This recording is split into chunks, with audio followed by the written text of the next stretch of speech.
Everyone, তো আমি আজকে আমার গাঁদা গাছে গুটি কলম করেছি। তো এগুলো কি হবে চলো তোমাদের সঙ্গে শেয়ার করি। তো 3টে গাছ আমি করেছি। তো দেখেন আমাদের গুরু পাড়িয়ে টাড়িয়ে কী করেছে গাঁদা ফুল গাছগুলো। আমাদের গুরুই এগুলো অকাম করেছে। তো আর ওখানে সিঙ্গাপুর ডেইজি ফুল ফুটে রয়েছিল। আর এই যে গাঁদা গাছে কুড়ি দেখছো, সবগুলোতে কুড়ি এসছে, কুড়ি এসেছে। তো এই যে গাঁদা ফুল গাছটায় আমি গুটি কলম করেছি। আরও কিন্তু পাশ দিয়ে অনেক গাঁদা ফুল গাছ আছে, সব আমাদের গ্রুপ বাড়িটা রেখে শেষ করে দিয়েছে।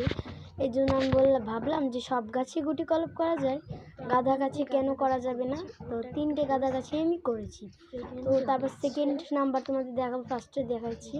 তো এইটা আমি এত আগাতে আর কি গুটি কলম কেন বেঁধেছি তাই জানতে চাচ্ছ। তো এর আগাতে বেঁধেছি কারণ হচ্ছে কারণ এই আগা না একটু হচ্ছে কেটে গেছে, মানে কীরকম যেন একটু চ্যাপটা চ্যাপটা হয়ে গেছে। এর জন্য আমি আগাতে গুটি কলম করেছি। থার্ডে রয়েছে এই যে গাঁদা ফুল গাছটা, এইটা একটু করি বড় আর একটু ছোট করি। তো ওটাও একটু গুটি কলম করে দিয়েছি। তো আমি 3টে গাঁদা ফুল গাছে গুটি কলম করেছি। আর সবগুলো এমন নেই যে একটা গাঁদা গাছে কুড়ি নেই, সবগুলো গাঁদা গাছে কুড়ি। আর এই যে এটা হচ্ছে সব থেকে সুন্দর গাছ, এটা আমার প্রিয় গাছ, এটা আমি জানালার সামনে লাগিয়েছি। তো টাটা, ভালো থাকবেন সবাই, আল্লাহ হাফেজ। আমার লাইক করে দিন।